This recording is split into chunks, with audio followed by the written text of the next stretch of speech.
একটা আমি খবর শুনে আসলাম জানো। কি খবর? আগে যে বন্ধন সেটটা আসতো না কিস্তি তুলতে, সে সেটটা চাকরি ছেড়ে পালিয়ে গেছে। সত্যি? হ্যাঁ, ঘন্টার চাকরি, কিস্তি না তুললে বেলে বেতনই পাওয়া যাবে না। শালা আমি 3 বছর যায় যদি আল ছাড়টা অনেক টাকা হতো। শালা চাকরির গুষ্টি মারি। বর্তমানে কোনো চিন্তা নাই আর জ্বালাবার মতো কোনো লোকও নাই। শালা বন্ধন সেটটা আমাকে জ্বালিয়ে খেয়েছে। হ্যাঁ ঠিকই বলছো। হ্যাঁ, যাই হোক, বন্ধন স্যার আর আমাদের মধ্যে যে লড়াইটা হয়েছিল সেটাতে বিজয় কিন্তু আমরাই হলাম। হুম।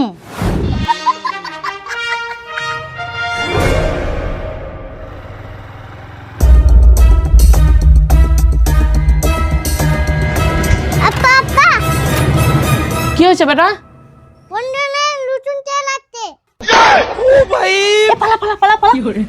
এই দাঁড়া, কোথায় পালাচ্ছিস?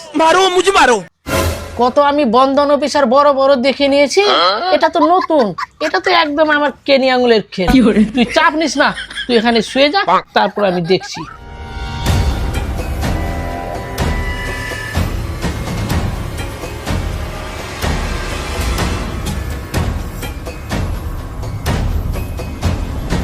দিদি একটু দাঁড়ান তো, এটা কি আর ফেজার বাড়ি? হ্যাঁ।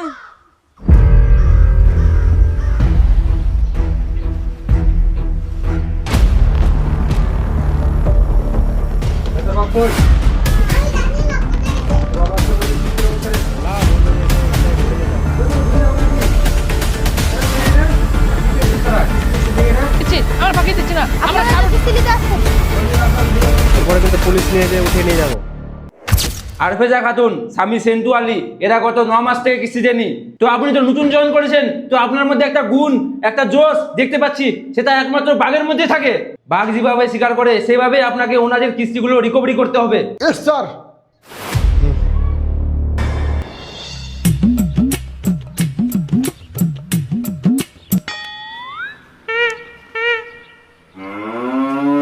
বলছি দাদা, আপনাদের কিস্তিটা বাকি ছিল, কিস্তিটা দেন।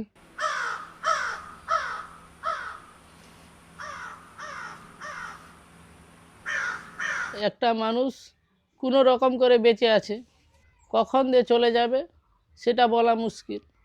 আর আপনারা কিস্তি চাইছেন, কেমন ধরনের মানুষ আপনারা? দেখুন, আমার কাজ হচ্ছে কিস্তি আদায় করা, আমার কাজ আমাকে করতে হবে। আপনি 9 মাস থেকে টাকা দেননি, আপনাকে অফিস থেকে কোনো ছাড় দেওয়া যাবে না। দয়া করে কিস্তির টাকাটা দেন। আপনি কি অন্ধ? আপনি একটা কাজ করুন,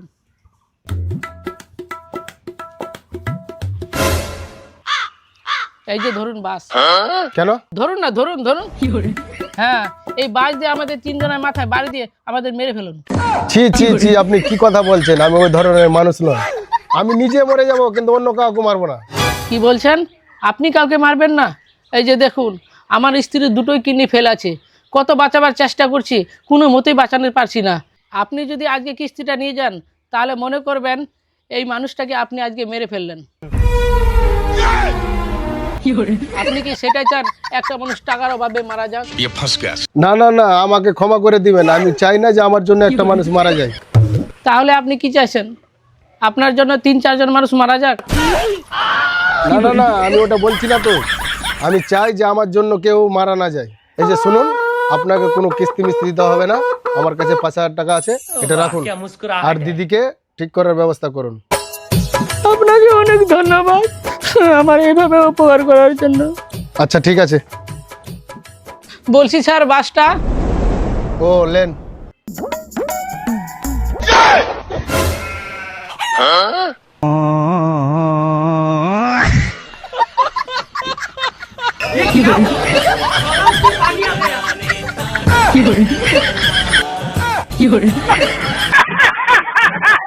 শালা কি জ্বালায় পড়ে গেলাম, চাকরি ছেড়ে এসে আর ওই জ্বালায় পড়ে গেছি। কোনো কাজ কামও পাই না, কি যে করা যায়। দিনে 200 টাকা ইনকামও হয় না, কোনো কাজ কামও নাই। কাকা কাকা, আমার কাছে বিড়ি নাই, আমি দাঁড়াতে পারবো। দাঁড়া, শুন শুন, তোর কাছে আমি কখন আবার বিড়ি চাইলাম? তাহলে ঠিক আছে, আমার কাছে সব ডেকে ডেকে বিড়ি চাই। না না, তোর কাছে আমি বিড়ি চাইনি। আরে ড্যামনা মুখা, তাহলে আমাকে ডাকলি কেন?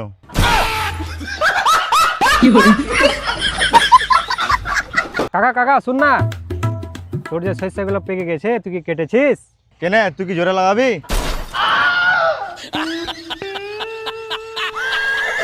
আহা কাকা, সরিষা পেট জোর লাগা যায়। বলছিলাম কি, যখন সরিষাগুলো কাটবি তো আমাকে জন হিসাবে লিস, আমার কাজের খুব দরকার। তুই কি সরষা কাটবি? তুই তো চাকরিওয়ালা লোক, এগুলো কাম কি তোকে মানায়? না না, আমি চাকরি ছেড়ে দিয়েছি। তুই চাকরি ছেড়ে দিয়েছিস কেন? তুই তো আগে অফিসের মধ্যে ঘুরে বেড়াতিস, এখন তুই মাঠে ঘাটে কাজ করে বেড়াচ্ছিস। ছি, হারামজাদা, তুই আমার শ্বশুরের বিয়ে হাঁকতে বসে তুই ভাষণ মারাচ্ছিস?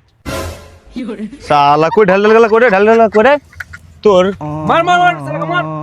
এ তুই পালালি। শালা এমনিতে আমার শ্বশুরওয়ালা ভালো হয়। আসলে মানুষগুলোর অভ্যাস খারাপ, ওই সরিষার জমিতে এসে হাঁকবে। দেখ তুই দেখ, এভাবে শ্বশুরের বিয়ে হাঁকলে কিভাবে শ্বশুরটা কাটা যাবে? ঝাঁটা মারতে পারলি না? কাকা, যখন সরিষাগুলো কাটবি আমাকে জানাবি। আচ্ছা ঠিক আছে, তুই এখন যা, যখন কাটবো সেদিন দেখা যাবে।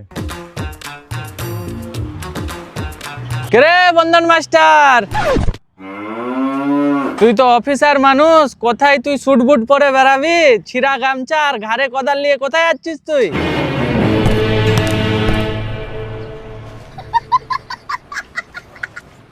কি ফিরোজ বাবু, আপনাকে বাঘের মতন পাঠালাম কিস্তি রিকভারি করতে, আর আপনি বিলাইয়ের মতন চলে আসলেন সুরসুর করে। ওরা তো অভিনয় করবে কিস্তি না দেওয়ার জন্য, আর আপনি কিস্তি না নিয়ে চলে আসলেন। যান কিস্তি নিয়ে আসেন, যান। আজকে তো আমাকে কিস্তি উঠাইতে হবে, না কিস্তি উঠাইলে আমার চাকরিটা শেষ হয়ে যাবে। দিদি, ও দিদি, দিদি,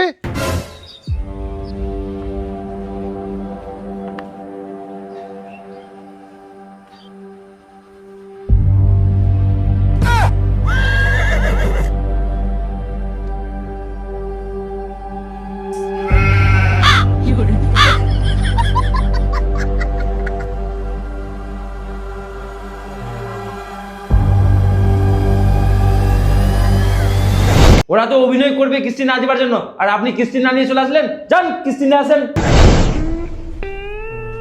দাদা কিস্তির জন্য আসছিলাম, কিস্তিটা দিতে হবে আজকে। দাদা কিস্তির জন্য আসছিলাম।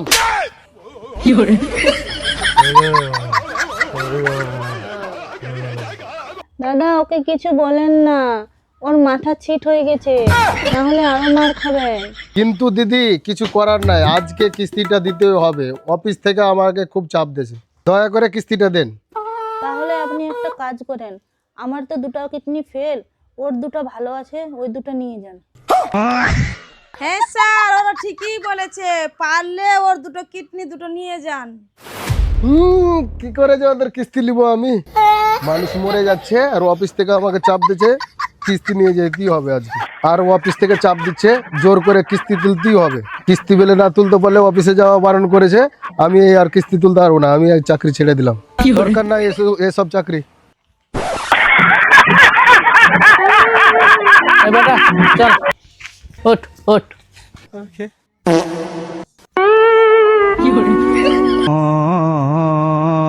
এই বেটা চল, গোসল করবো, স্নান করবো। হ্যাঁ হ্যাঁ, অনেক নাটক হয়েছে, ওঠ ওঠ ওঠ।